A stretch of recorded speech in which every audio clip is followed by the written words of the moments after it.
여러분 안녕하십니까? 뉴스가 있는 저녁 변상욱입니다.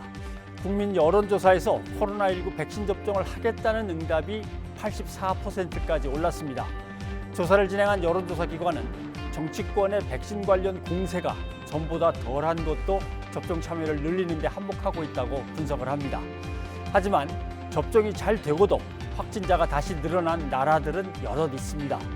경각심을 유지하고 마스크 쓰기와 사회적 거리두기를 실천하는 것이 일상을 회복하는 최선의 지름길입니다. 뉴스가 있는 저녁, 오늘 준비한 내용을 안기령 앵커가 소개합니다. 전해주시죠. 오늘의 주요 소식 정리해드립니다. 어제 새벽 경기 이천 쿠팡 물류센터에서 발생한 화재가 이틀째 이어지는 가운데 건물 붕괴 위험도 커지고 있습니다. 소방당국은 안전진단 이후 실종 소방관 수색에 나설 예정이지만 여전히 어려움을 겪고 있습니다. 윤석열 전 검찰총장이 오는 27일쯤 대권 도전을 선언하고 이른바 민심 투어를 한 뒤 국민의힘 입당 여부를 결정하겠다고 밝혔습니다. 최재형 감사원장도 조만간 입장을 밝히겠다며 출마 가능성을 내비쳤습니다. 국민의힘이 여야 정당 가운데 마지막으로 소속 의원 부동산 전수조사와 관련해 개인정보 활용 동의서를 권익위원회에 제출했습니다.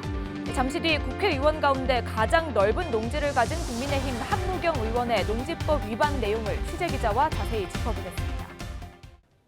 어제 새벽 쿠팡 물류센터에서 일어난 불은 아직도 완전히 꺼지지 않고 있습니다. 붕괴 위험이 커져서 안전진단이 미뤄지고 실종 소방관 수색도 못하고 있습니다. 센터 내부 구조는 미로처럼 복잡하고 정문으로만 진입이 가능해서 진화에 걸림돌이 되고 있습니다. 박희재 기자가 보도합니다. 소방 호스에서 뿜어져 나오는 세찬 물길이 미미하게 느껴질 정도로 거대한 물류센터. 규모가 큰 데다 내부 구조가 미로처럼 돼 있어 진화에 난항을 겪었습니다. 특히 불이 시작된 지하 2층은 철제 구조물을 이용해 3개 공간으로 또다시 나뉘어 있었습니다. 그만큼 복잡한 곳에 많은 물건이 쌓여 있던 겁니다. 컨베이어 벨트가 곳곳에 설치돼 있던 것도 소방대원들 이동을 어렵게 하는 장애물이 됐습니다. 소화기 용액이 잘 닿지 않는 구석도 많은 것으로 전해졌습니다. 안에가 그냥 이렇게 뻥 뚫린 길이 아니라 상당히 미로 구조예요. 이렇게 컨베이어 벨트도 있고 라켓식으로 이렇게 선반도 있고 그래서 그냥 직선으로 쭉 들어갈 수 있는 구조가 아니라 이렇게 꺾여서 계속 막 들어가야 되기 때문에. 게다가 덕평 쿠팡 물류센터는 양옆과 뒤편에 도로가 나 있지 않습니다. 대규모 건물인데도 소방대원과 차량이 정문 방향으로만 진입이 가능한 구조인 겁니다. 이 때문에 사방에서 한꺼번에 물을 뿌리며 진화할 수 없었습니다. 이 센터 건물은 샌드위치 패널 소재로 지어지지는 않은 것으로 나타났지만 다른 구조적 문제들이 엎친 데 덮쳐 화재를 키운 원인이 됐습니다. YTN 박희재입니다.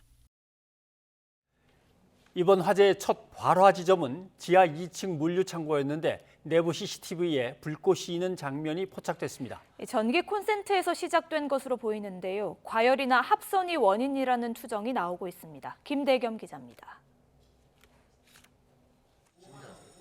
배송 물품이 가득 쌓여 있는 철제 선반 옆쪽으로 하얀 연기가 피어오르더니 1분도 지나지 않아 금세 불꽃이 보입니다.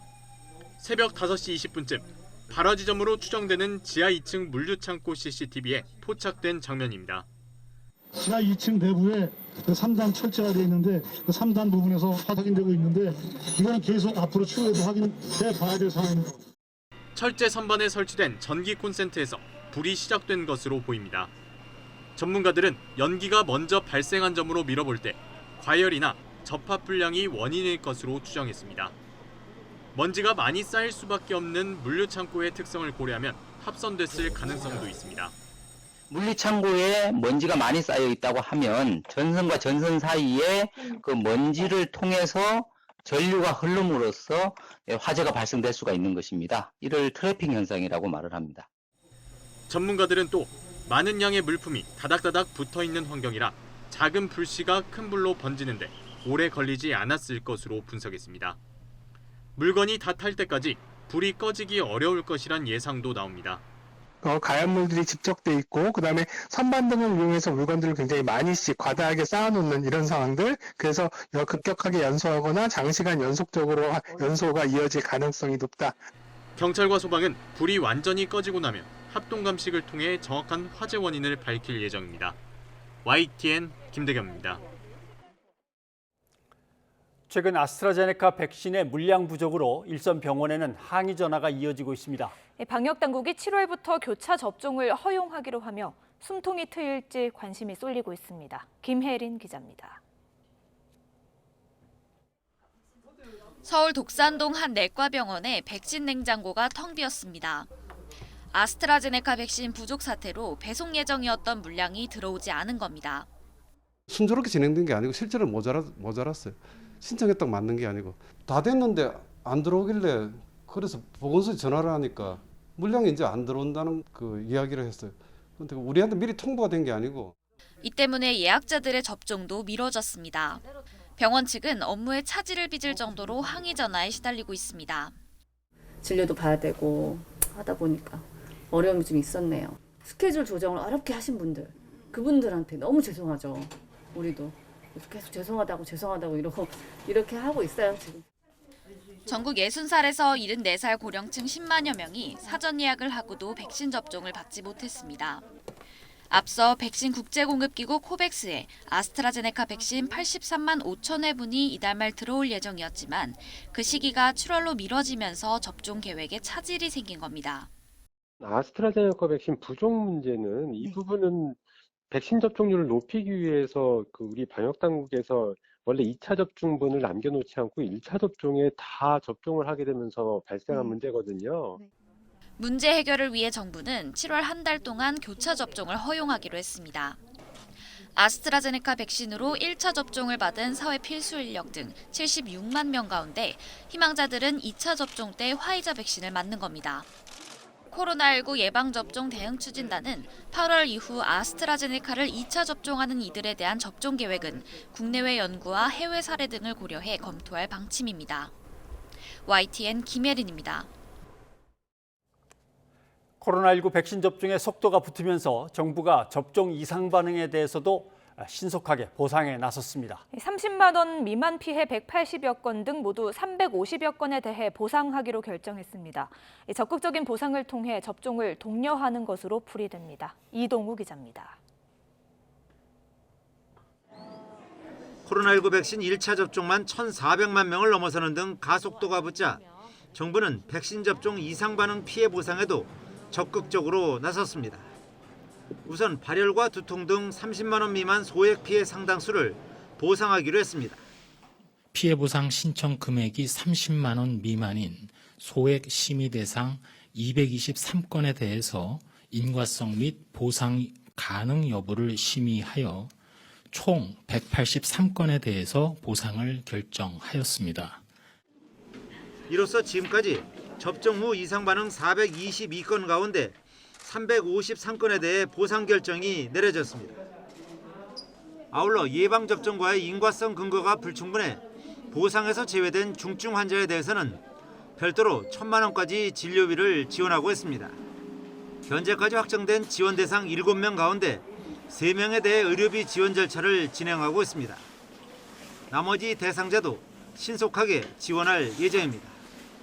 인과성 근거가 불충분한 중증 환자에 대한 의료비 지원, 긴급복지 지원 및 재난적 의료비 지원 등 기타 복지사업 연계 등을 통해서도 더욱 촘촘하게 지원하도록 하겠습니다.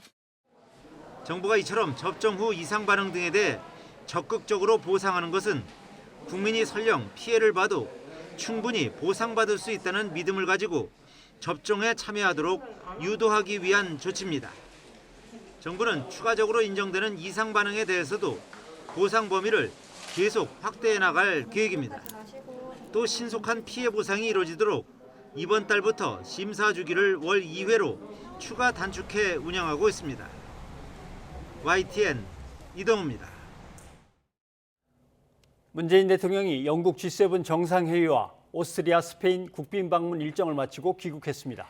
다자 외교 무대에서 한국의 글로벌 백신 기지 구상을 밝히고 주요 국가의 협력을 강화하는 등 높아진 국가의 위상을 확인했습니다. 나연수 기자입니다. 문재인 대통령과 부인 김정숙 여사가 이른 아침 전용기에서 내리며 손을 들어 보입니다. 6박 8일의 촘촘한 순방 일정이었지만 성과도 많았고 보람도 컸다는 문 대통령의 소회가 표정에서도 드러납니다. 문 대통령은 지난 11일부터 2박 3일 동안 영국 코널에서 열린 G7 정상회의에 초청국 자격으로 참석한 데 이어 13일 오스트리아, 15일 스페인을 각각 국빈 방문했습니다. G7 정상회의에서는 전 세계 코로나19 극복을 위한 공평한 백신 접근권을 강조하며 한국이 글로벌 백신 허브로서 선도적 역할을 하겠다고 밝혔습니다. 백신 제조사인 아스트라제네카 대표를 만나서는 안정적인 백신 확보 방안도 모색했습니다. 아스트라제네카사도 더 원활한 세계 백신 공급을 위해 한국의 생산 능력을 활용해 주기 바랍니다. 다만 G7 정상회의 기간 스가 일본 총리와의 첫 대면이 회담으로 이어지지 못한 데 대해서는 문 대통령 스스로 아쉽다고 밝혔습니다. 이어진 오스트리아와 스페인 방문에서는 양국과의 관계를 전략적 동반자 관계로 격상하는 데 각각 합의했습니다. 내년 수교 130주년을 앞둔 오스트리아와는 수소 등 4차 산업 분야 협력과 함께 문화, 예술, 청소년 교류와 투자 확대를 약속했고 스페인과는 건설, 인프라 분야 제3국 공동 진출과 함께 저탄소, 디지털 경제 협력을 강화하기로 했습니다. 유럽과 아프리카, 중남미 시장의 교두보인 스페인과 아시아 시장의 교두보인 한국이 5G, 전기차, 신재생 에너지 시장에 함께 진출하여 양국 경제 발전은 물론 더 나은 세계 경제 재건에 함께 하길 기대합니다. 지난달 한미 정상회담에 이은 이번 유럽 순방은 마침내 코로나19의 긴 터널을 지나 대면 정상외교가 본격화됐다는 신호로 읽힙니다. 국제 무대에서 확연히 달라진 대한민국의 위상을 확인하고 글로벌 현안에 적극적으로 목소리를 내게 된 것은 문 대통령 자평대로 뿌듯한 성과라는 평가가 나옵니다. 순방 기간 이어진 각국 정상과의 크고 작은 회담을 통해 한반도 평화 프로세스에 대한 국제사회의 지지를 재확인한 것도 나름의 성과로 꼽을 수 있습니다. YTN 나연수입니다. 백신 1차 접종자가 1,400만 명을 넘으며 정부의 상반기 목표를 달성한 가운데 다음 달부터 아스트라제네카 백신 1차 접종자에 한해서 한시적으로 백신 교차 접종도 시작됩니다. 예, 자세한 내용 한림대 강남성심병원 감염내과 이재갑 교수와 함께 짚어보겠습니다. 교수님 안녕하십니까? 네, 안녕하세요. 예, 1차 접종자가 1,400만 명. 네. 돌이켜보면 백신은 언제 오나부터 시작을 해서 다들 겁이 나서 안 맞는다는데 어쩌나 뭐 상반기 1,300만 명은 어림도 없는데 11월 뭐 집단 면역 어림도 없다. 뭐 이런 얘기들을 다 뚫고 1,400만 명까지 일단 왔습니다. 그래도 방역 당국은 안심할 상황이 아니다. 언제 또 번질지 모르니까 철저히 방역 수칙을 지켜달라고 하는데 어떻게 설명할 수 있는 겁니까? 안심 아직은 안 되는 겁니까? 예, 일단은 이제 최근에 유행 패턴들을 봐야 되는데요. 예. 일단은 75세 이상 어르신들의 접종이 90% 넘으면서 어르신들의 이제 확진자 감소는 확실하게 되는데 지금 최근에 발생하는 확진자 숫자가 많이 줄고 있지 않잖아요. 예. 근데 봤더니 이제 접종을 안 한 20에서 50대에서의 확진자가 늘어나면서 전반적인 확진자는 계속 500명대를 유지하고 있거든요. 그래서 접종을 하지 않은 이제 20대에서 50대에서의 확진자가 본격적으로 줄어들지 않으면 또 특히 그 연령대의 예방 접종이 지금 7월 말부터 시작되는 상황들이기 때문에 접종률이 충분히 오를 때까지는 일단 유행 상황이 지금 수준 정도는 계속 갈 수도 있다고 생각을 하게 되는 것 같습니다. 예, 그리고 저희가 앞서 G7 정상회의 관련 리포트 보여드렸는데요.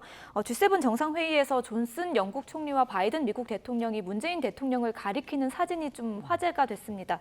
방역 넘버원이라는 뜻인데요. 세계에서 우리나라 방역 어느 정도 수준에 와 있다고 보십니까? 예, 최근에 이제 주요 이제 그 의학 논문이 란셋에 실린 내용들을 보게 되면 한국이라든지 뭐 아이슬란드, 뭐 호주, 뉴질랜드처럼 방역을 강화했던 국가들에서 사망자도 적고 경제 회복도 훨씬 빠르고 또한 개인의 자유를 억압하는 수준 정도 상당히 낮았다라는 보고들이 나옵니다. 그러니까 한국의 이제 방역의 길이 상당히 어려운 길을 걸어왔지만 경제 발전에도 부담을 덜 주고 또한 확진자 세를 최소화해서 국민들이 사망하는 상황들을 덜 만들었다는 부분들인데요. 이런 부분들이 이제 국내외에서 많은 부분들에서 일단 칭찬을 받고 있고 또한 이런 부분들이 앞으로 이제 우리나라에서의 이제 백신 접종까지만 제대로 이루어진다면 코로나 끝나는 시점에서 상당히 높게 평가될 거로 예상을 하고 있습니다. 예. 최근에 한두 달 사이의 변화만 봐도 예전에는 백신 맞으면 어떻게 된대라는 부작용 얘기를 주로 만나면 많이 했는데 요즘은 맞았어, 또 언제 맞을 거야 주로 이제 접종 일정 얘기를 많이 하거든요. 결국 이제 본격적으로 일반 국민에 대한 이제 접종이 시작이 되는데 백신 종류는 5가지고 계획이 어떻게 되는지 좀 설명을 해주시죠. 예, 어제 이제 질병관리청에서 7월 이후 예방접종 계획을 얘기를 했는데요. 일단 7월 첫 2주 사이에는 이제 60세 이상이신데 이번에 접종 예약을 하셨는데 접종 못했던 분들 중심으로 30세 미만의 이제 사회 필수 요원들의 접종이 시작되고요.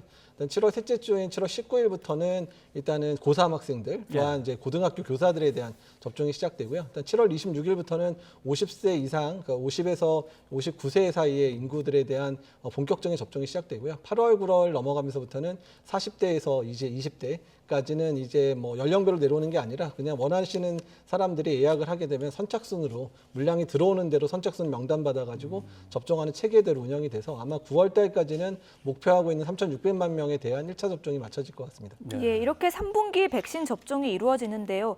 3분기에 또 일부 교차 접종도 허용하기로 했습니다. 앞서 아스트라제네카를 맞았던 일부 인원에 대해서 2차 접종은 화이자를 맞게 하는 건데요. 아무래도 좀 백신 수급 문제 때문이겠죠. 예, 일단 아스트라제네카 백신이 이제 지금 이번 달에 들어왔어야 될 물량 일부가 이제 생산이나 이런 것들이 특히 이제 저소득 국가에 대한 이제 배급이나 이제 그런 공급을 좀 우선시하는 전략 때문에 일단 우리나라의 물량이 7월 달로 좀 밀린 상황입니다. 그래서 이제 의료진들 일부하고 사회 필수 요원들에 대한 이제 아스트라제네카 2차 접종을 화이자로 이제 접종을 화이자 또는 모더나 건데 현재는 지금 화이자가 연구가 많기 때문에 화이자로 2차 접종하는 거로 결정이 돼서 7월 중에 시행이 될 것 같습니다. 예, 만약에 교차 접종을 원하지 않는 경우에는 어떻게 되는 겁니까? 일단 교차 접종을 원하지 않는 경우는 아스트라제네카 백신이 가능하다 그러면 접종을 하게 되는데요. 그런 부분들은 실제로 이제 그 환자분하고 논의를 해서 이제 추가적인 부분을 결정이 될 것 같고 구체적인 방안이 아직 결정되지는 않았습니다. 교차 접종을 하면 효과가 정말 커지는 겁니까? 예, 지금 여러 개 국가에서 일부 이제 결과들이 나오고 있는데요. 또 독일하고 스페인에서 나온 결과들을 보게 되면 이제 아스트라제네카를 1차 접종하고 화이자를 2차 접종한 경우에 아스트라 2번 맞은 거에 비해서는 항체가가 상당히 많아서 적게는 뭐 7배에서 많게는 10배 이상 항체가 늘어난다 그러고요. 화이자를 2번 맞은 거에 대해서는 화이자 2번보다도 항체 형성이 좀 더 늘어난다. 이런 보고들이 현재 있는 상황입니다. 그렇지만 이제 면역 반응이 강하게 일어나다 보니까 일단 접종 부위 통증이라든지 발열 또는 이제 뭐 근육통 같은 접종 후의 단기 부작용 같은 경우는 빈도가 좀 늘어나긴 하지만 그렇다고 해서 아주 중증의 이상 반응이 느는 건 아니어서 안전성 그다음에 접종에 의한 그런 접종 효과들도 상당히 높지 않을까 이렇게 예상을 하고 있습니다. 예, 가벼운 부작용 같은 경우에는 조금 더 많았다는 영국의 또 연구 결과가 있더라고요. 또 독일에서는 교차 접종 때 전신 이상 반응이 적다는 연구 결과도 나왔습니다. 뭐 백신의 효과 말고 안전성에 관해서는 조금 더 어떻게 생각하십니까? 예, 일단 이상 반응에 관련된 부분에 있어서는요. 그러니까 아스트라제네카 2번 맞은 거에 비해서는 이제 빈도가 조금 적은 것 같다. 화이자를 2번 맞은 거에 비해서는 많은 것 같다. 정도 수준 정도의 이상 반응 수준이어서. 근데 다만 중증 이상 반응이 발생했던 거는 아니기 때문에 그래서 일단은 뭐 이 정도면 접종이 가능할 것 같다 수준은 되는 것 같고요. 일단 그런 것 때문에 이미 독일이라든지 스페인이라든지 프랑스 이런 국가에서는 이미 접종이 시작이 된 상황입니다. 예. 백신 접종이 그래도 원활히 진행된다는 소식을 이제 계속 전해드리게 되고, 근데 그걸 듣는 분들은 자 그러면 좀 일상 속으로 다시 돌아가는 게 상당히 빨라지겠구나 하면서 기대감이 엄청 큽니다. 뭐 8명 모임이 가능하다, 식당, 카페 영업시간이 확 늘어난다. 그런 얘기 들을 때마다 오히려 전문가들께서는 상당히 또 걱정이 커지시는 것 같은데요. 일단은 이제 개편안, 사회적 거리두기 개편안이 이제 아마 이번 주 안에 발표가 될 것 같은데 이제 일단 이전에 발표된 안을 살펴보게 되면 일단은 뭐 식당이라든지 카페라든지 유흥업소의 영업 시간이 늘어나게 되는 상황들이 되고 또 이번에 이제 7월부터 때는 인센티브는 마스크를 야외에서 벗게 되는 이런 인센티브도 적용이 되고 또한 이제 8인 이상, 그러니까 8인까지의 모임, 거기다가 접종자 같은 경우에 숫자에서 제외되다 보니까 모임이 많아지는데요. 저희가 제일 걱정하는 건 뭐냐면 현재까지 접종이 주로 60세 이상에서 접종이 이루어지고 있는데 7월부터 시작되는 대부분의 인센티브라든지 방역 완화 조치가 20대부터 50대가 많이 지금 가는 데가 주로 지금 이제 방역이 완화되고 있거든요. 아까 말씀드렸듯이 20대에서 50대의 확진자가 지금 약간씩 늘어나고 있는 상황에서 조금 더 완화가 되면 확진자의 범위가 상당히 늘어날 가능성이 상당히 높아 보입니다. 그래서 이런 그런 부분들을 좀 걱정이 되고요. 또한 이렇게 확진자가 늘어나는 상황이 돼버리면 이제 숨겨져 있던 그런 고위험군인 어르신들 중에서도 미접종자세의 감염자도 좀 늘어날 수 있어서 일단 사망자도 일부는 좀 늘어날 수 있는 상황들이 만들어질 수 있기 때문에 일단 7월이나 8월들 특히 20대에서 50대가 어느 정도 접종을 하는 7, 8월까지는 조금 더 조심스럽게 지내면 어떻겠냐 의견들이 전문가들의 대부분의 의견입니다. 네. 예. 감염된 사람들이 아무튼 사회에 퍼져 있는 상황에서 백신만 많이 맞았다고 해결되는 건 아니기 때문에 조심은 어차피 해야 되겠군요. 예. 이재갑 교수님 여기까지 듣도록 하겠습니다. 고맙습니다. 네, 감사합니다.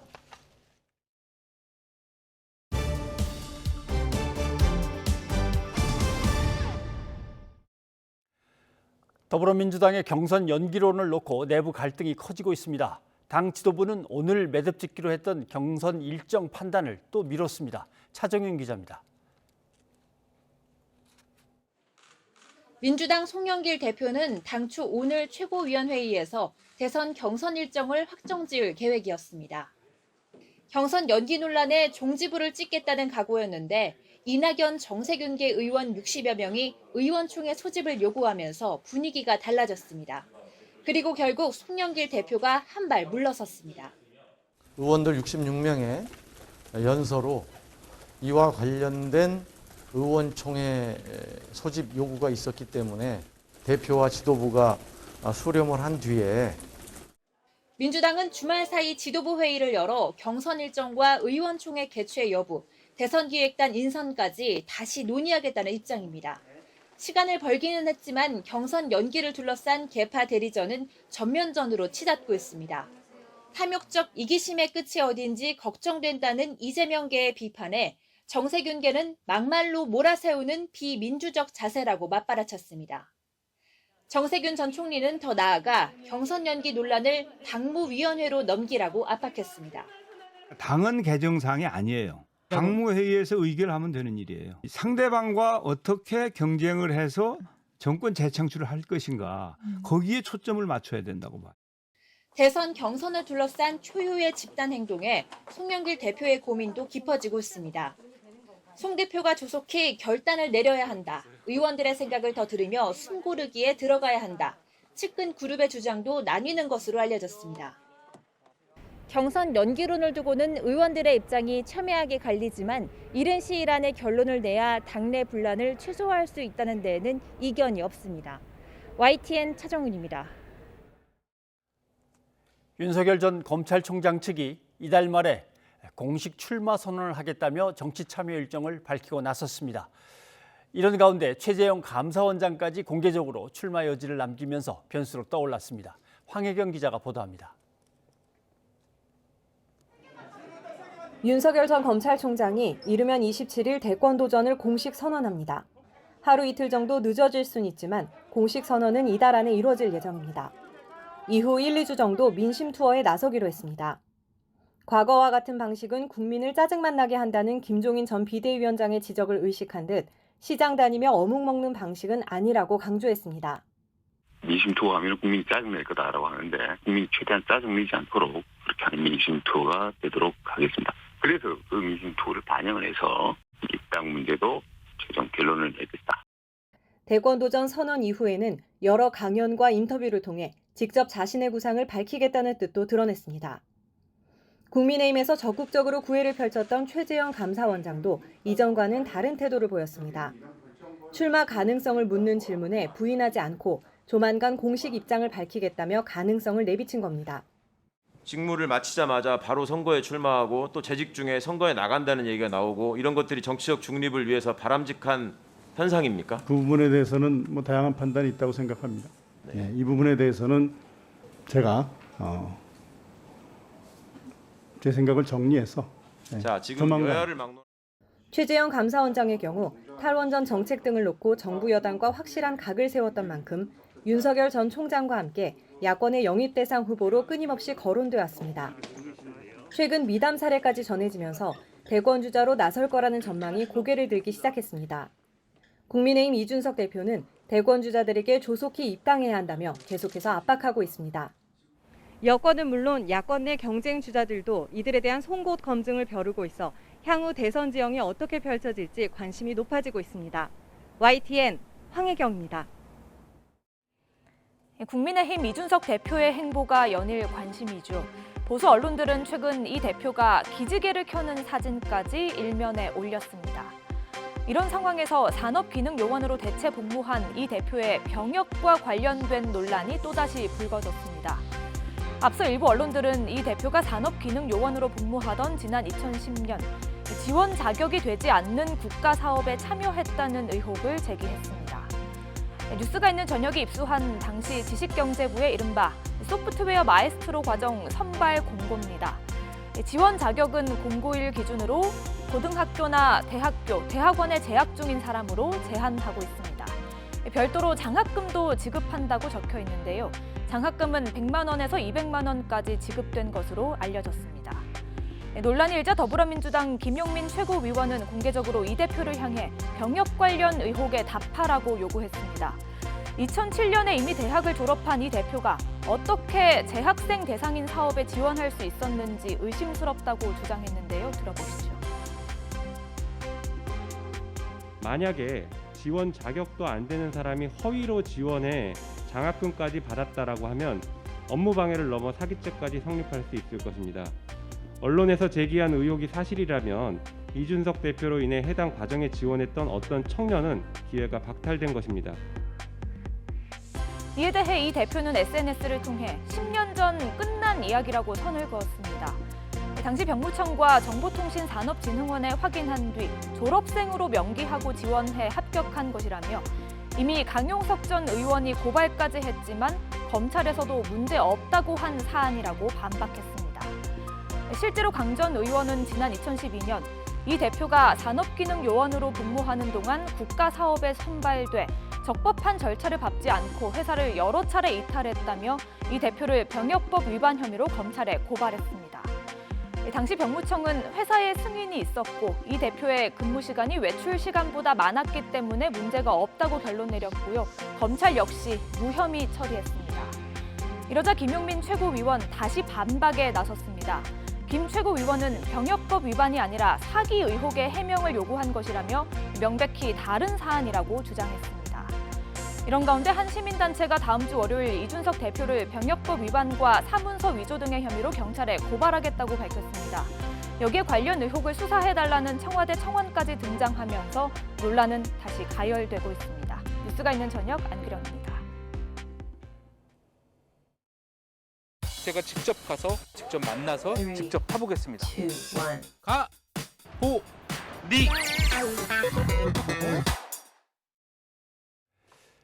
국민의힘이 여야 정당 가운데 마지막으로 소속 의원 부동산 전수조사를 위해서 관련 서류를 국민권익위원회에 제출했습니다. 뉴스가 있는 저녁에서는 앞서 조사 결과 나온 더불어민주당 의원 중에서 우상호 의원을 취재 보도해드렸죠. 이번에는 전체 국회의원 중에서 가장 넓은 농지를 갖고 있다는 국민의힘 한무경 의원을 취재했습니다. 자, 양시창 기자가 나와 있습니다. 어서 오십시오. 네, 안녕하세요. 예. 강원도에 땅을 많이 갖고 있다고 하던데 그 땅에 갔다 온 거죠? 네, 그렇습니다. 한 의원이 소유한 농지는 강원도 평창군 박림리 일대에 있는데요. 박림면 읍내에서 차로 한 6분 정도 거리에 있습니다. 현장에 가보니 그 해당 토지로 향하는 길이 딱 하나 있는데 철문으로 막아놨습니다. 그래서 공중에서 촬영을 했는데요. 철문에서부터 시작해서 길을 따라 나뉜 골짜기 양쪽이 대부분 한 의원 소유 땅이라고 보시면 됩니다. 쭉 들어가다 보면 작은 정자도 하나가 보이고 또 농막으로 보이는 건축물도 있습니다. 또 골짜기 한 가운데는 밭을 경작한 흔적도 있습니다. 한 의원 소유의 평창 땅은 전체 면적이 11만 4천 제곱미터가 넘습니다. 축구장 16개를 합친 면적입니다. 지목은 전부 전, 그러니까 농지고요. 국회의원 중 농지 소유 면적 단연 1위입니다. 그러니까 2위인 박덕흠 의원 농지가 3만 5천 제곱미터 정도니까 압도적으로 큰 농지를 소유하고 있다고 볼 수 있습니다. 네. 축구장 16개 면적이면 그것을 농사를 직접 짓는다 그러면 엄청난 사람들을 데리고 지었어야 될 것 같은데 그게 제일 궁금하네요. 농사를 지었나요? 네, 먼저 지역 주민들을 제가 만나봤는데 한번 직접 들어보시겠습니다. 자주 오시나요? 뭘 자주 안 와요. 1년에 뭐 한 서너 번 오나 뭐. 저기서 좀 농사도 짓고 하시나요? 어떻습니까? 나 안 가면 모르겠는데 뭐 농사 지으려고 그런다고 그러대. 땅이 굉장히 넓다 그러던데. 그리고 그래서 그게 모래 박시한 한 500만 평 될 거? 예. 한 의원은 이 농지를 2004년부터 2006년 사이에 집중적으로 사들였습니다. 네. 하지만 영상에서 보셨듯이 농사 흔적이 있는 면적은 극히 일부분인데요. 때문에 농지법 위반이 아니냐는 의혹이 이전부터 이미 제기돼 왔습니다. 예. 그러면 농지법 위반이라는 의혹이 이제 사실 확인이 된 건가 싶네요. 평창군청은 의혹이 제기됐을 때 조사를 바로 하겠다고 했었거든요. 네, 평창군청에서 조사를 해서 결과를 통보했는데 그게 지난달 25일이었습니다. 앞서 농지법 위반 의혹이 제기되자 군청에서 한 의원 농지를 현장 조사를 한 거고요. 예. 조사 결과 한 의원이 농지법을 위반했다고 최종 결론 내렸습니다. 위반 내용은 쉽게 말해서 실제로는 농사를 짓지 않았다는 겁니다. 많이 아시는 것처럼 이 농지법의 가장 큰 원칙은 바로 경자유전이죠. 그렇죠. 예, 실제 농사를 지을 사람이 밭을 경작해야 한다, 밭을 소유해야 한다는 뜻입니다. 하지만 앞서 말씀드린 대로 한 의원이 소유한 농지는 11만 4천 제곱미터가 넘는데 예. 한 의원이 실제로 경작했다고 군청에서 인정한 면적은 4,800제곱미터에 불과합니다. 예. 그러니까 한 의원 소유 농지 면적 전체의 한 5%도 안 되는 면적이거든요. 뒤집어 말하면 95%, 그러니까 10만 9천여 제곱미터는 농사를 짓지 않았다는 결론입니다. 한 의원은 처분을 받기 전에 이 군청에서 주관하는 청문회에 직접 응해서 실제로 농사를 지었다고 소명하기도 했는데요. 군청 관계자 이야기를 들어보시겠습니다. 예. 뭐 그때 당시에 뭐 자연농법 이런 걸로 해가지고 실제 농사를 더 짓다니까 더 짓는데 자연농법으로 짓다 보니까 뭐 잡초 제거를 안 했다 그래요. 자연농법이랑 방치랑 어떤 차이점이 별로 없을 것 같고. 그러니까 제작 안 됐고 본인은 이제 그렇게 자연농법을 해서 잡초하고 같이 이렇게 키워가지고 건강한 이제 먹거리를 우리가 먹겠다 이런 식으로 해서 했는데 누가 삼자가 봤을 때는 예. 아무것도 안 하고 가만히 놔두면 자연농법이 되는가 이제 이런 얘기인 것 같은데 네. 그러면 뭐 위반이 확인된 것 같은데 그렇다면 처벌은 어떻게 됩니까? 네, 이제 행정처분을 내리게 되는데 지자체는 농지를 사들인 뒤에 농사를 짓지 않고 있는 사실이 적발되면 그 땅을 팔도록 지방자치단체에서 통보를 하고 있습니다. 평창군에서 실제로 한 의원에게 통보한 문서를 한번 보시겠습니다. 농지 처분 의무 통지 알림 이렇게 돼 있거든요. 농지를 처분해야 한다는 점을 알린 겁니다. 하지만 이 처분 명령을 유예할 수도 있습니다. 다시 성실하게 경작하겠다는 농업 계획서를 내고 농사를 지으면 3년 동안 지켜보면서 기회를 주는 겁니다. 지금 문서가 나가고 있는데요. 지자체는 매년 이 사실을 점검해서 경작 여부를 확인하는 겁니다. 군청에서 한 의원 토지를 조사해서 최종 처분 통보까지 한 2달 가까운 시간이 걸렸습니다. 관련해서 군청 관계자 이야기를 다시 들어보시겠습니다. 실제 볼 수 있는 건 처분 운명에 생긴 게 행정처분으로서는 가장 큰 처분입니다. 그걸 뭐 다른 방법이 있는 게 아니고 저희 현장 가봤을 때 명확하게 경찰청이 판단했기 때문에 그걸 집계해드린 거고 나머지 둘째는 그분이 낸 증거 자료로는 굉장했다.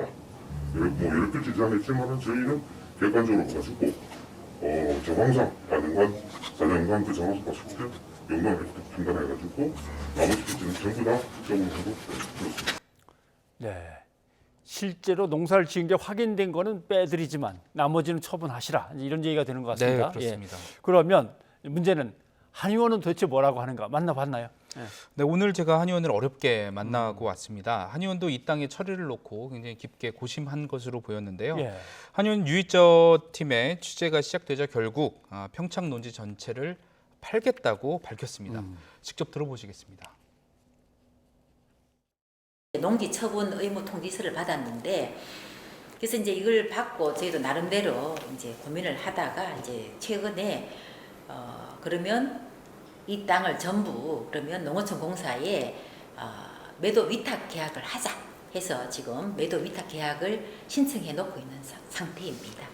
네, 한 의원은 자연이 좋아서 그러니까 은퇴 후에 귀농을 염두에 두고 땅을 사들였고 실제 자작나무와 장려삼 등을 그 경사면에 심었다고도 설명했습니다. 또 국회의원이 된 뒤에는 농어촌 공사에 위탁 경영을 신청했는데 농작물 경작 부적합 판정을 받은 토지로 판정이 나왔다고 또 항변을 하기도 했습니다. 이 부분도 직접 들어보시겠습니다. 여기는 농사를 지을 곳이 아니다. 농지 형상도 없고 그리고 실제로 이게 임야로 보이지 농지로는 볼 수가 없기 때문에 이 수탁이 불가능하다는 통지서를 받았어요. 네, 이 한 의원이 이제 토지 매도 결정을 한 것은 당장 다음 주부터 시작될 것으로 보이는 이 권익위의 토지 전수 조사도 고려한 것으로 보입니다. 이미 농지법 위반 사례로 지자체에 적발된 만큼 이 권익위 조사도 피해가기 어려울 수 있거든요. 이 한 의원의 토지 처분이 국민의힘 다른 의원들에게 또 어떤 영향을 미칠지 지켜봐야겠습니다. 일단 취재가 시작된 뒤이기는 합니다만은 모두 처리하겠다, 깨끗하게 정리를 하겠다라고 한 걸로 봐서는 아마 저런 결단들이 다른 국회의원들한테도 좀 전파가 됐으면 좋겠네요. 양시장 기자 수고하셨습니다.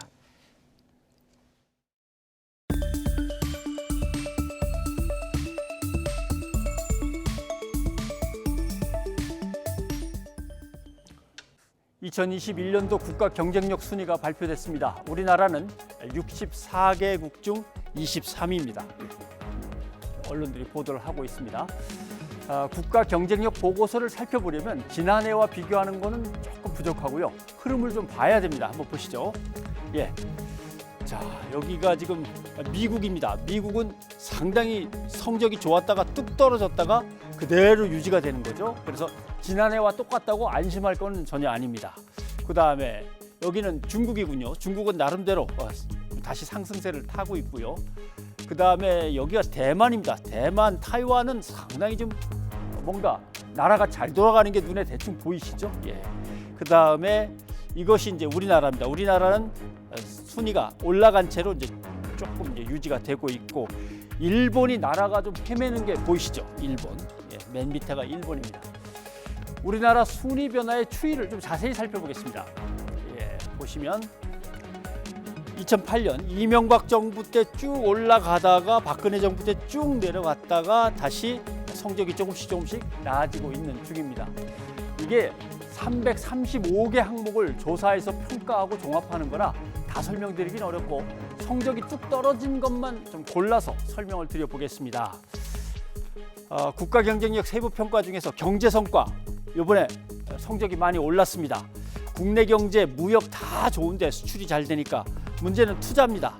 우리나라 기업이 외국에 투자하는 거는 성적이 상당히 좋아졌는데 한 12위 정도 했는데 외국 기업들이 우리나라에 투자하는 거는 한 31위밖에 안 됩니다. 상당히 부진합니다.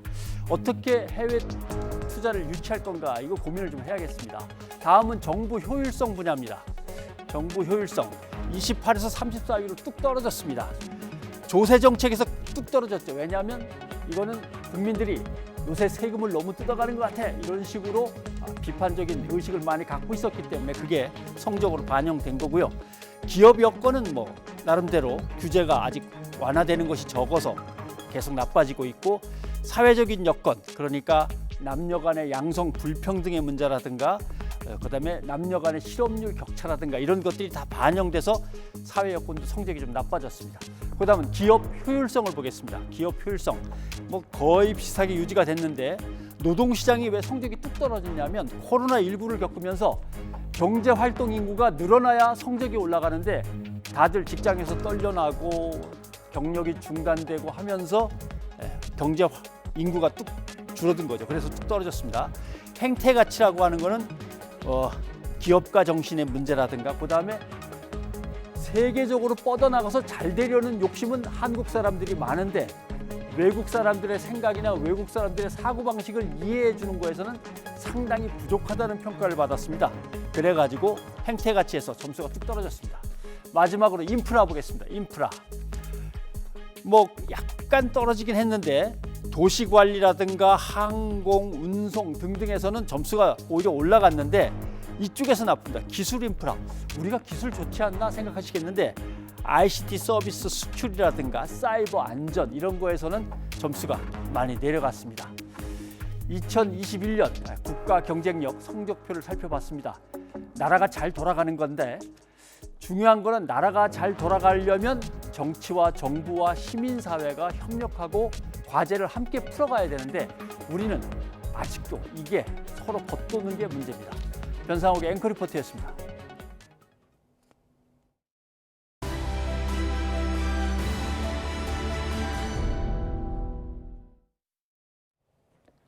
더불어민주당이 종합부동산세와 양도소득세를 완화하는 내용의 부동산 정책을 당론으로 추진하기로 했습니다.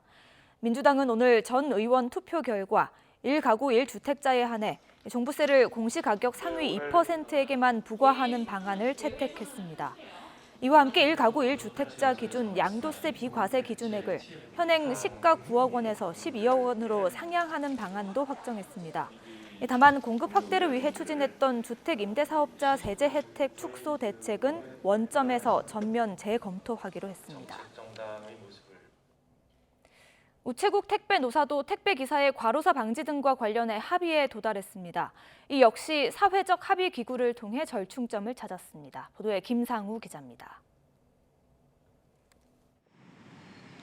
과로사의 원인으로 지적된 택배 분류 작업 문제 등에 관해 우체국 택배노조와 우정사업본부가 줄다리기 협상 끝에 합의에 이르렀습니다. 합의의 기초는 우체국 택배 노사에 앞서 절충점을 찾은 민간 택배사들과 택배 노조 간의 합의문입니다. 택배업계는 내년부터 택배 기사를 분류 작업에서 완전히 배제하고 주 평균 노동 시간이 60시간을 넘지 않게 하기로 합의했습니다. 당시 우체국 택배 노조는 우정본부와 입장차를 좁히지 못했는데 이번에 사회적 합의규를 통해 이견을 좁혔습니다. 이에 따라 우체국 위탁 배달원들도 내년 1월 1일부터 택배 분류 작업에서 제외됩니다. 다만 분류 작업 제외 이전 시점까지의 분류 작업 수행 수수료권은 관련 세부 검토가 필요한 부분이 있어 합의를 미뤘습니다. 분류 작업 수행 수수료에 대해서는 감사원의 사전 컨설팅을 받되 사전 컨설팅에서 결론이 나지 않으면 상시협의체에서 논의해 가기로 합의했습니다. 파업으로 일부 차질을 빚었던 배송이 신속히 정상화되는 가운데 택배업계 노사는 다음 주 협약식을 열고 최종 합의문을 발표할 예정입니다. YTN 김상호입니다. 직원들의 부동산 투기 의혹이 불거진 한국토지주택공사 LH가 지난해 경영평가에서 두 번째로 낮은 등급을 받았습니다. 이에 따라 기관장과 임원들의 성과급은 전액 지급되지 않습니다. 보도에 오인석 기자입니다. 정부가 131개 공공기관에 대한 2020년도 경영실적 평가 결과를 발표했습니다.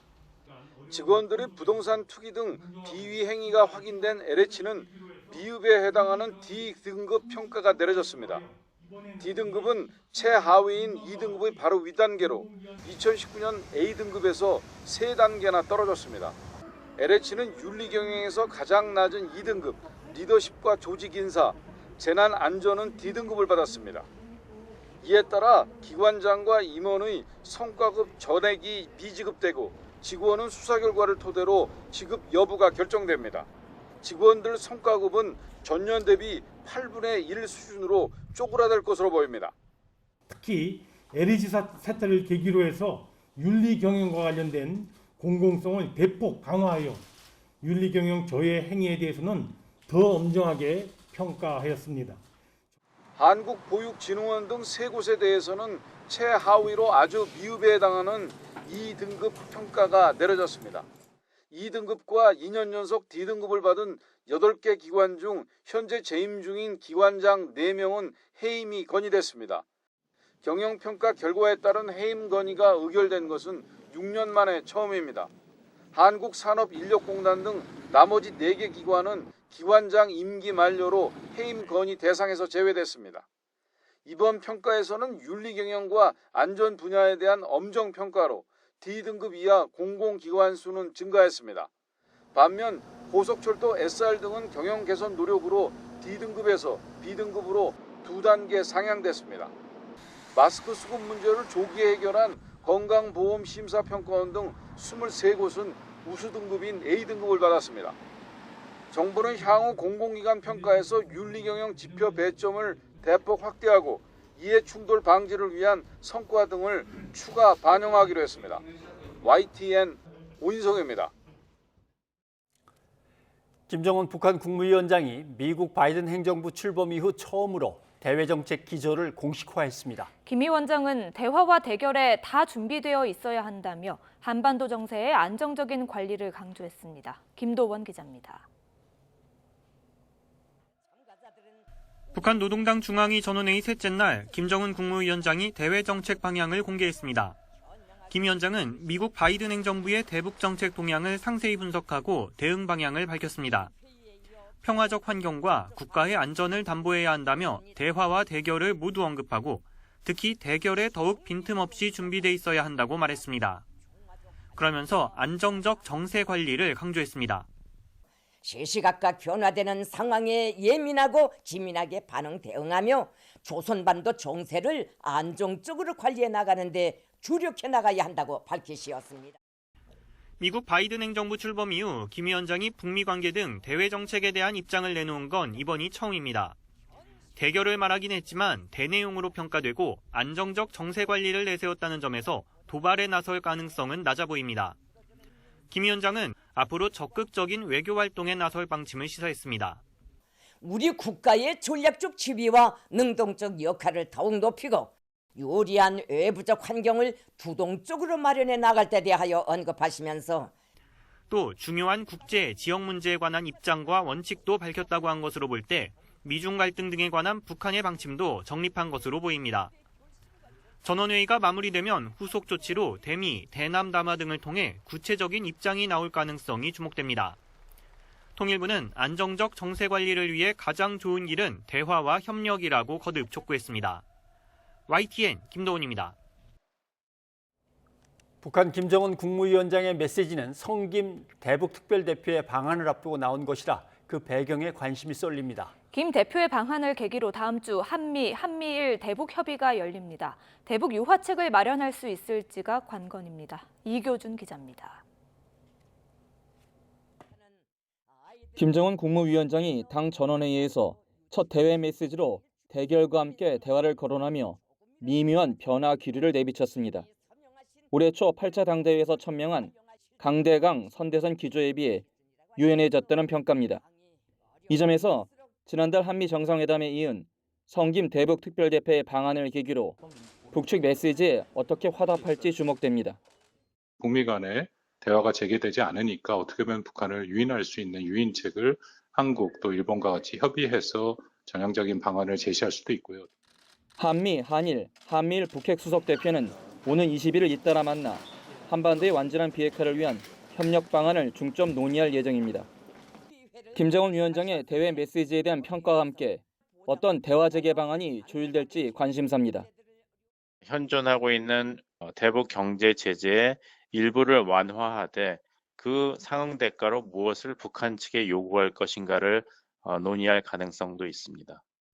하지만 바이든 행정부가 외교와 단호한 억지라는 기본 원칙과 함께 단계적 접근법을 천명하고 있어 한미의 해법 조율은 만만치 않은 과제입니다.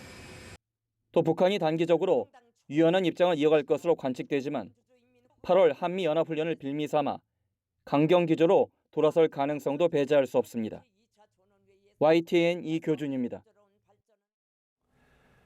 백령도에서 월북을 시도하려고 배를 훔쳐 타고 달아났던 남성이 표류하다가 뒤늦게 붙잡혔습니다. 이 남성은 월북하기 위해 배를 훔쳤다고 진술한 것으로 전해졌는데요. 선박 주인이 신고할 때까지 아무도 몰랐던 것으로 드러났습니다. 김문경 기자가 단독 보도합니다.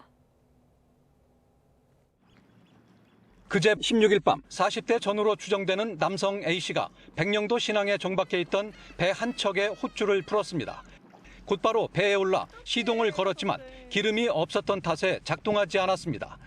앞서 선박 주인은 배에 연료가 떨어진 걸 확인하고 키를 꽂아둔 상태였습니다. 호줄이 풀린 배는 물살에 휩쓸려 항구를 표류하기 시작했습니다.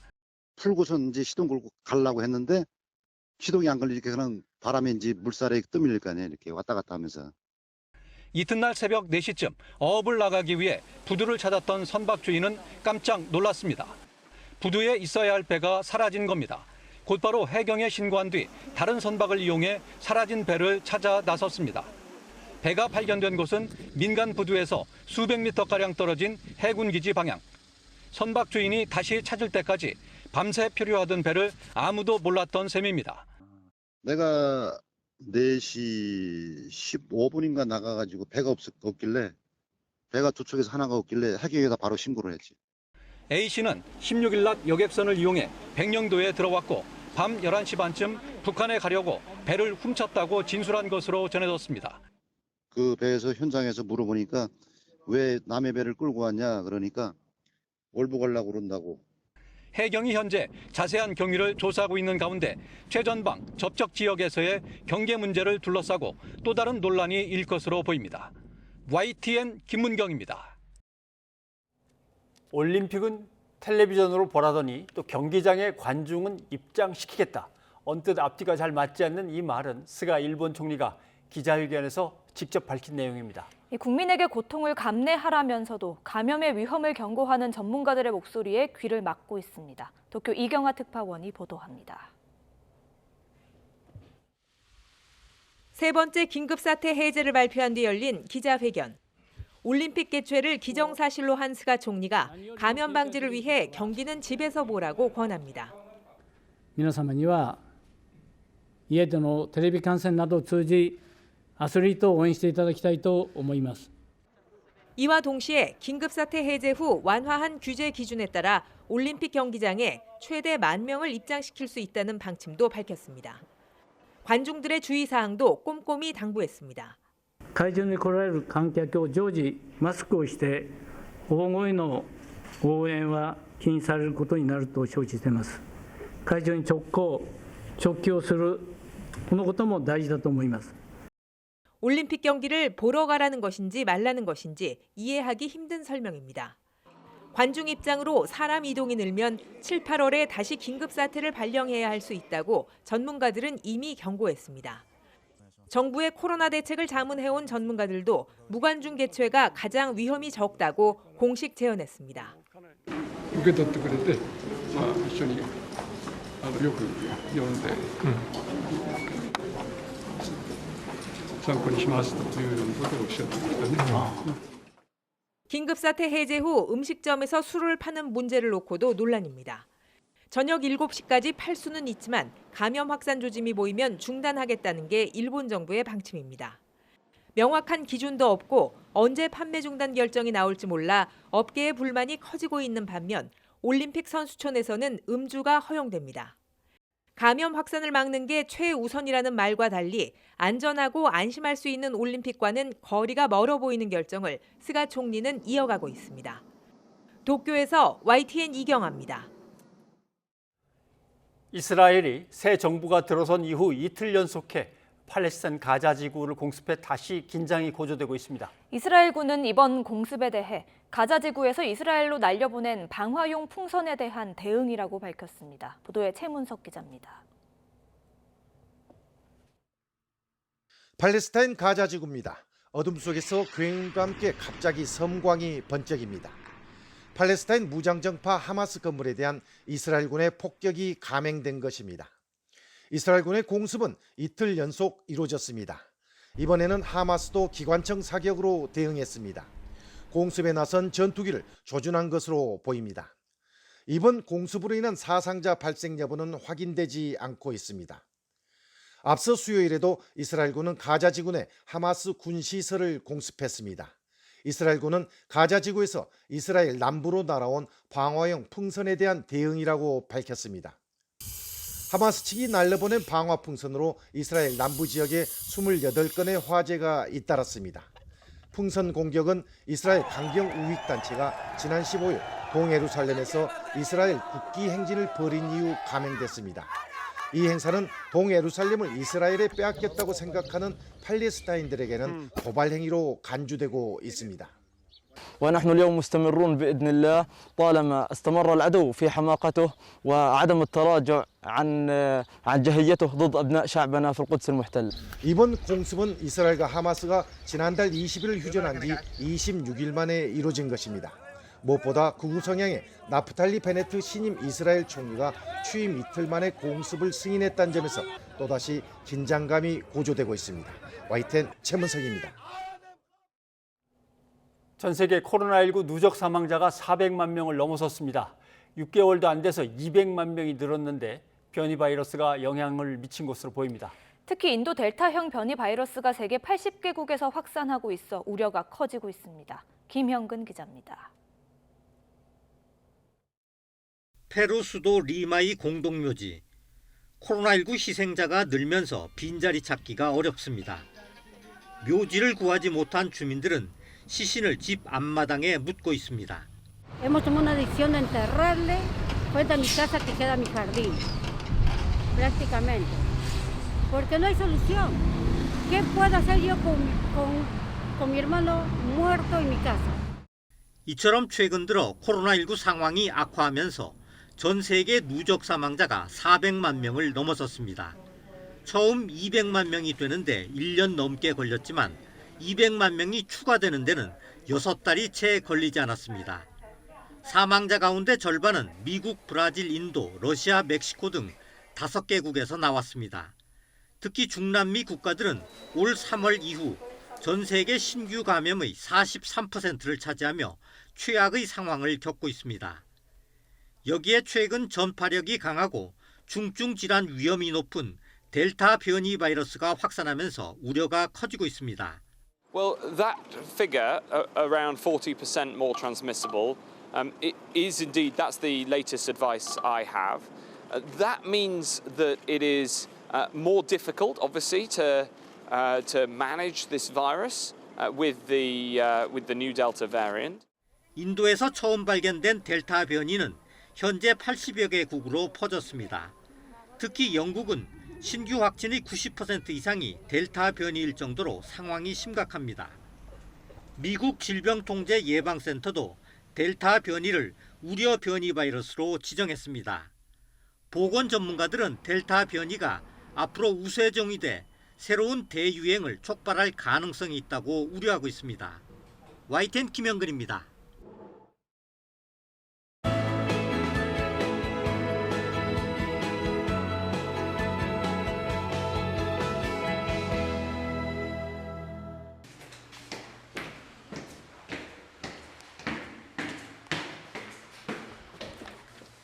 안녕하세요.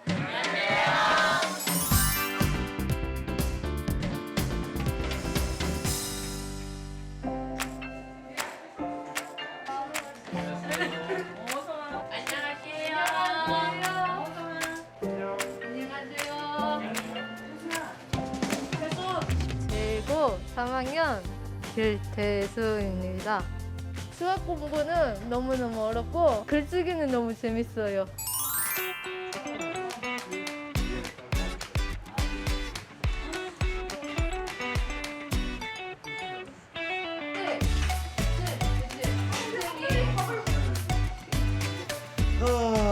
뭐 대충 뭐 쌈장만 나와서 좋죠.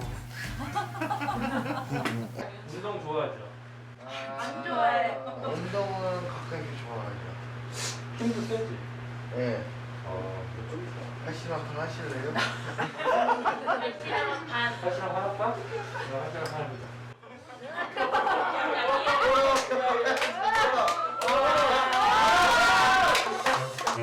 야, 꺾지 마. 시작.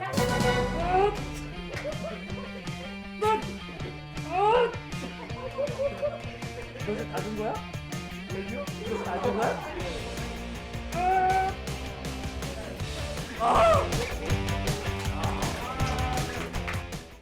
어른이 되고 싶어요?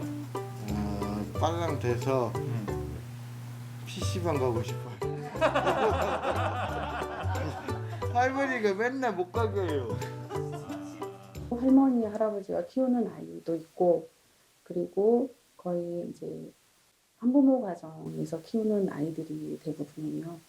그 가정 속에서 부모님이 장애를 갖고 계시거나 그런 부분들이 많아서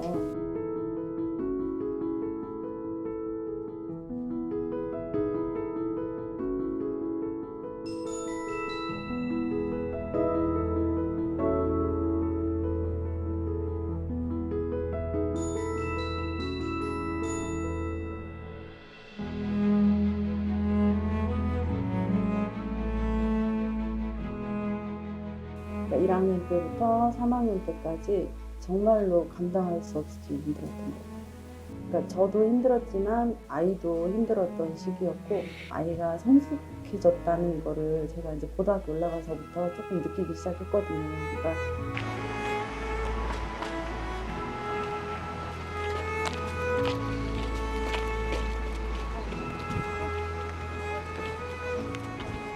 아침 6시 일어나서 밥 먹고 7시 10분짜 버스 타고 학교에 와서 수업 받고 4시 끝나서 버스 타고 집으로 와요.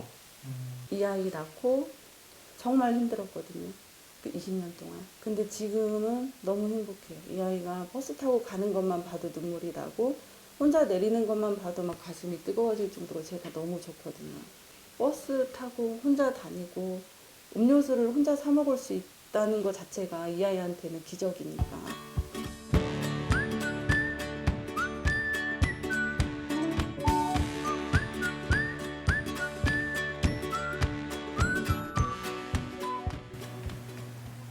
수요일에는 텃밭 체험도 하고 목요일에는 테니스도 하고 그러니까 재밌는 것 같아요.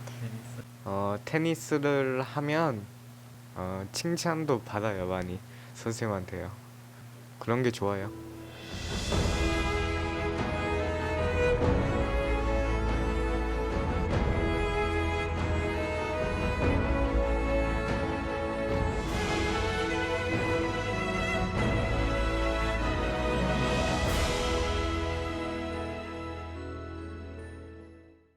시청취자 여러분의 의견 소개해드립니다. 네, 윤석열 전 총장 측이 27일쯤에 정치 참여를 공식 선언할 거라는 보도가 있었습니다. 그리고 언론들은 일거수일투족을 계속 보도하고 있는데요.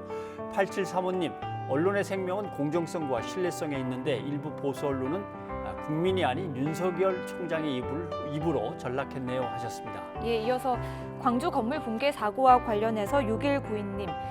문흥식 전 5.18 구속 부상자 회장은 외국에서 결백을 주장하지 말고 귀국해서 수사받고 누명을 벗기를 바랍니다 하셨습니다. 네, 양시창 기자의 가보니 코너에서 축구장 16배의 농지를 갖고 있는 한무경 의원 의혹에 대해서 얘기를 해드렸는데 2071님 국회 일에 또 수만 평의 농지까지 농사짓느라 한 의원님 부지런함에 감탄합니다. 양심이 부끄럽네요 하셨습니다. 예, 이어서 G7 정상회의와 관련해서 8735님. G7 정상들은 대한민국을 코로나19 방역 넘버1이라고 하는데 국민의힘과 보수 언론은 왜 비판만 할까요? 하셨습니다. 여기까지 여러분의 의견 소개해드렸습니다. 오늘 밤사이 전남 남해안과 제주도, 경북 일부 지역에 비가 조금 내리겠습니다. 그리고 주말인 내일은 다시 맑고 기온도 올라 덥겠습니다. 네, 일교차가 클 거라는 예보입니다. 건강 유의하십시오. 저희는 다음 주에 다시 찾아뵙겠습니다. 여러분 고맙습니다.